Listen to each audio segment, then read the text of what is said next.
ପାଞ୍ଚଟି ରସୁଣ କୁଲା କଳା ସୂତାରେ ବାନ୍ଧିକି ନିମ୍ବ ଗଛରେ ବାନ୍ଧି ଦିଅ, ଗ୍ୟାରେଣ୍ଟି ଦେଉଛି ସେ ଝିଅ ପଟିଯିବ। ହଁ ଫ୍ରେଣ୍ଡସ୍, ଯଦି ଆପଣ କେଉଁ ଝିଅ ବା ବିବାହିତା ନାରୀକୁ ମନେ ମନେ ଭଲ ପାଉଛନ୍ତି, ତାର ସୁନ୍ଦରତାକୁ ଦେଖି ତା ଆଡ଼କୁ ଆକର୍ଷିତ ହେଉଛନ୍ତି, କିନ୍ତୁ ଯେତେ ଚେଷ୍ଟା କଲେ ମଧ୍ୟ ସେ ଝିଅକୁ ପଟେଇ ପାରୁନାହାନ୍ତି, ତାକୁ ନିଜର ମନ କଥା କହିବାକୁ ଡରୁଛନ୍ତି, ଆଉ ଆପଣ ଚାହୁଁଛନ୍ତି କି ସେ ଝିଅ ନିଜେ ଆସି ଆପଣଙ୍କୁ ଭଲ ପାଉଛି ବୋଲି କହୁ, ତେବେ ଆଜିର ଏହି ଭିଡ଼ିଓଟି ଆପଣଙ୍କର ଇଚ୍ଛାକୁ ପୂରଣ କରିବ। କାରଣ ଆଜିର ଏହି ଭିଡ଼ିଓଟିରେ ମୁଁ ଆପଣଙ୍କୁ ଶିଖେଇବି 5ଟି ରସୁଣ କୁଲା ଆଉ କଳା ସୂତା ସାହାଯ୍ୟରେ ନାରୀ ମୋହିନୀ ବଶୀକରଣ ବିଦ୍ୟା, ଯାହାର ପ୍ରୟୋଗରେ ଆପଣ ସେ ଝିଅକୁ ଅତି ସହଜରେ ପଟେଇ ପାରିବେ। ଏହି ବଶୀକରଣ କରିବା ପାଇଁ ଆପଣଙ୍କୁ କୌଣସି ପ୍ରକାର ମନ୍ତ୍ରତନ୍ତ୍ର କରିବାକୁ ପଡ଼ିବନି କିମ୍ବା କୌଣସି ପ୍ରକାର ପଇସା ଖର୍ଚ୍ଚ କରିବାକୁ ପଡ଼ିବନି। କେବଳ 5ଟି ରସୁଣ କୁଲା ଆଉ କଳା ସୂତା ସାହାଯ୍ୟରେ ଆପଣ ସେ ଝିଅ ବା ବିବାହିତା ନାରୀକୁ ନିଜ ବଶରେ କରିପାରିବେ, ଝିଅ ପଟେଇ ପାରିବେ। କେଉଁ ବି ପଡ଼ିଶା ଘର ଭାଉଜଠାରୁ ନିଜର ମନ ମୁତାବକ କାମ ହାସଲ କରିପାରିବେ।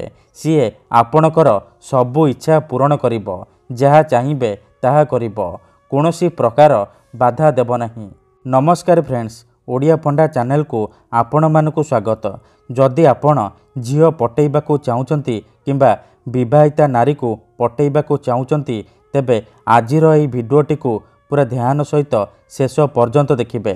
କାହିଁକିନା ଆଜିର ଏହି ଭିଡ଼ିଓଟିରେ ମୁଁ ଆପଣଙ୍କ ପାଇଁ ନେଇ ଆସିଛି ଆମର ତନ୍ତ୍ରଶାସ୍ତ୍ରରୁ ବିନା ମନ୍ତ୍ରତନ୍ତ୍ରରେ କେବଳ 5ଟି ରସୁଣ କୁଲା ଆଉ କଳା ସୂତା ସାହାଯ୍ୟରେ ଝିଅ ପଟେଇବା ପାଇଁ ବଶୀକରଣ ଟୋଟକା। ଏହି ବଶୀକରଣ କରିବା ପାଇଁ ଆପଣଙ୍କୁ କୌଣସି ପ୍ରକାର ପଇସା ଖର୍ଚ୍ଚ କରିବାକୁ ପଡ଼ିବନି କିମ୍ବା କୌଣସି ପ୍ରକାର ମନ୍ତ୍ରତନ୍ତ୍ର କରିବାକୁ ପଡ଼ିବନି। କେବଳ 5ଟି ରସୁଣ କୁଲା ଆଣିବେ ଆଉ କଳା ସୂତାରେ ବାନ୍ଧିକି ନିମ୍ବ ଗଛ ଡାଳରେ ବାନ୍ଧିଦେବେ। ତାପରେ ଦେଖିବେ ଚମତ୍କାର। ଯେଉଁ ଝିଅ ପଟୁନଥିଲା ସେ ଝିଅ ଆପେ ଆପେ ପଟିଯିବ। ନିଜେ ଆସି ଆପଣଙ୍କ ସହିତ କଥା ହେବ, ଆପଣଙ୍କୁ ଭଲ ପାଉଛି ବୋଲି କହିବ। ଯେଉଁ ବିବାହିତା ନାରୀକୁ ଆପଣ ଦିନରାତି ଭାବୁଛନ୍ତି, ସିଏ ନିଜେ ଘରକୁ ଡାକିବ, ଯାହା ଚାହିଁବେ ତାହା କରିବ। ଏହି ବଶୀକରଣ ସାହାଯ୍ୟରେ ଆପଣ ଶାଶୁ, ନଣନ୍ଦ, ଦିଅର, ଭାଉଜ କାହାକୁ ବି ନିଜ ବଶରେ କରିପାରିବେ। ପଡ଼ିଶା ଘର ସୁନ୍ଦରୀ ଭାଉଜଠାରୁ ନିଜର ମନ ମୁତାବକ କାମ ହାସଲ କରିପାରିବେ। ଏହି ବଶୀକରଣ କରିବା ଅତି ସହଜ। ଏହାକୁ କେହି ବି ଅତି ସହଜରେ କରିପାରିବେ। ଏହାର ପ୍ରୟୋଗ ବିଧି ଅତି ସହଜ। ତେବେ ଏହି ବଶୀକରଣକୁ ଆପଣ କିପରି କରିବେ, କେମିତି କରିବେ, ଏହାର ପ୍ରୟୋଗ ବିଧି କ'ଣ, ମୁଁ ଆପଣଙ୍କୁ ବତେଇବି। ସମ୍ପୂର୍ଣ୍ଣ ପ୍ରୟୋଗ ବିଧି ଠିକ୍ ଭାବରେ ବତେଇବି। ଜାଣିବା ପାଇଁ ମୋର ଆପଣମାନଙ୍କୁ ଅନୁରୋଧ କି ଆପଣ ଭିଡ଼ିଓଟିକୁ ମୂଳରୁ ଶେଷ ପର୍ଯ୍ୟନ୍ତ ପୁରା ଧ୍ୟାନ ସହିତ ଦେଖିବେ। ବଶୀକରଣ କରିବା ପୂର୍ବରୁ ଆଉ ଗୋଟିଏ ବିଶେଷ କଥା ଜାଣି ରଖନ୍ତୁ। ମନ୍ତ୍ର, ତନ୍ତ୍ର, ଯନ୍ତ୍ର, ବଶୀକରଣ ଇଏ ଏମିତି ସେମିତି କାମ କରେନି। ମନରେ ସମ୍ପୂର୍ଣ୍ଣ ବିଶ୍ୱାସ, ନିଷ୍ଠା ଆଉ ଏକାଗ୍ରତାର ସହିତ ଆପଣଙ୍କୁ ଏହି ବିଧି କରିବାକୁ ପଡ଼ିବ। ଉଦାହରଣ ରୂପରେ ଯେଉଁପରି ଆପଣ ଭଗବାନଙ୍କୁ ମାନୁଛନ୍ତି, ଭଗବାନଙ୍କ ଉପରେ ବିଶ୍ୱାସ ରଖିଛନ୍ତି, ନିଜର ସବୁ ଦୁଃଖ କଷ୍ଟ ଅସୁବିଧା ଭଗବାନଙ୍କୁ ଜଣାଉଛନ୍ତି, ଯଦି ସେ ଅସୁବିଧାର ସମାଧାନ ନ ହେଲା, ତାହାର ମାନେ ନୁହେଁ କି ଭଗବାନ ନାହାନ୍ତି। ସେହିପରି ତନ୍ତ୍ର ମନ୍ତ୍ର ହୁଏ, ବଶୀକରଣ କାମ କରେ, କିନ୍ତୁ ଏହାକୁ ଆପଣଙ୍କୁ ସିଦ୍ଧ କରିବାକୁ ପଡ଼ିବ। ପ୍ରୟୋଗ ବିଧିକୁ ଠିକ୍ ଭାବରେ କରିବାକୁ ପଡ଼ିବ। ମୁଁ ଆପଣଙ୍କୁ ଯେମିତି ବତେଇବି, ଆପଣଙ୍କୁ ଠିକ୍ ସେହିପରି କରିବାକୁ ପଡ଼ିବ। ତେବେ ଯାଇ ମୁଁ ଆପଣଙ୍କୁ ଗ୍ୟାରେଣ୍ଟି ଦେଉଛି ଆପଣ 100ରୁ 100% ସଫଳ ହେବେ। ନିଜ ପସନ୍ଦର ସେ ଝିଅ ବା ନାରୀକୁ ମୁହୂର୍ତ୍ତକ ଭିତରେ ପଟେଇ ପାରିବେ। ସିଏ ଆପଣଙ୍କ ଆଡ଼କୁ ଏମିତି ଆକର୍ଷିତ ହେବ କି ଆପଣ ଭାବିପାରିବେନି। ପାଗେଳି ପରି ଆପଣଙ୍କୁ ଭଲ ପାଇବାକୁ ଲାଗିବ। ଠିକ୍ ଅଛି, ତେବେ ଚାଲନ୍ତୁ ଜାଣିବା ଏହି ବଶୀକରଣ ଆପଣ କିପରି କରିବେ।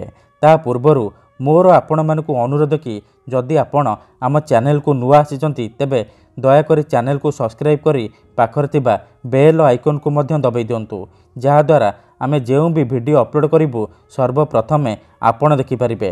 ଠିକ୍ ଅଛି, ତେବେ ଚାଲନ୍ତୁ ଜାଣିବା ଏହି ବଶୀକରଣ ଆପଣ କିପରି କରିବେ। ମନେ ରଖନ୍ତୁ, ଏହି ବଶୀକରଣ ବିଧିକୁ ଆପଣ କେଉଁ ବି ବାରରେ କରିପାରିବେ, କିନ୍ତୁ ଯେବେ ବି କରିବେ ଭଲ ଭାବରେ ହାତ ଗୋଡ଼ ମୁହଁ ଧୋଇ ସଫା ବସ୍ତ୍ର ପିନ୍ଧି ଆପଣ ଏହି ବଶୀକରଣକୁ ଆରମ୍ଭ କରିବେ। ପ୍ରଥମେ ଆପଣ କ'ଣ କରିବେ, 5ଟି ରସୁଣ କୁଲା ଆଣିବେ, ଖଣ୍ଡେ କଳା ସୂତା ଆଣିବେ। ଏହି ଦୁଇଟି ଜିନିଷ ଆଣି ସାରିବା ପରେ ନିଜ ଘରେ କୌଣସି ଏକ ଜାଗାରେ ନାଲି ରଙ୍ଗର ଆସନ ପକାଇକି ଦକ୍ଷିଣ ଦିଗକୁ ମୁହଁ କରିକି ବସି ପଡ଼ିବେ। ତାପରେ ଯେଉଁ 5ଟି ରସୁଣ କୁଲା ଆଣିଛନ୍ତି ସେଇ 5ଟି ରସୁଣ କୁଲା ଆଉ କଳା ସୂତା ସାହାଯ୍ୟରେ ଗୋଟିଏ ମାଳ ତିଆରି କରିବେ। ଗୋଟେ ଗୋଟେ କରି ରସୁଣ କୁଲାକୁ ବାନ୍ଧିକି ଆପଣ 5ଟି ରସୁଣ କୁଲା ସାହାଯ୍ୟରେ ଗୋଟିଏ ମାଳ ତିଆରି କରିବେ। ତାପରେ ସେ ଯେଉଁ ମାଳ ହେଇଯିବ ସେଇ ମାଳରୁ ଗୋଟିଏ ରସୁଣ କୁଲାକୁ ଛୁଇଁବେ ଆଉ ସେଇ ଝିଅ ବା ସ୍ତ୍ରୀକୁ ମନେ ମନେ ଭାବିବେ, ତାର ନାମ ଗୋଟିଏ ଥର ଉଚ୍ଚାରଣ କରିବେ। ଏହିପରି ଆପଣ ଗୋଟେ ଗୋଟେ କରି 5ଟି ରସୁଣ କୁଲାକୁ ଛୁଇଁବେ ଆଉ 5 ଥର ସେଇ ଝିଅ ବା ସ୍ତ୍ରୀର ନାମ ଉଚ୍ଚାରଣ କରିବେ ଯାହାକୁ ଆପଣ ନିଜ ବଶରେ କରିବାକୁ ଚାହୁଁଛନ୍ତି। ଏତିକି କରିସାରିବା ପରେ ସେ ରସୁଣର ମାଳରେ 3 ଥର ଫୁଙ୍କିଦେବେ। ଏତିକି କରିସାରିବା ପରେ ସେ ରସୁଣ ମାଳକୁ ନେଇକି ଘର ବାହାରକୁ ଯିବେ। କୌଣସି ଏକ ନିମ୍ବ ଗଛ ଡାଳରେ ସେ ରସୁଣର ମାଳକୁ ବାନ୍ଧି ଦେଇ ଚୁପଚାପ ଘରକୁ ଫେରି ଆସିବେ। ମାତ୍ର 5 ଘଣ୍ଟା ଭିତରେ ପ୍ରଭାବ ପଡ଼ିବା ଆରମ୍ଭ ହୋଇଯିବ। ସେ ଝିଅ ହେଉ ବା ବିବାହିତା ନାରୀ ଆପଣଙ୍କ ପ୍ରେମରେ ଦିବାନୀ ହୋଇଯିବ। ଧନ୍ୟବାଦ।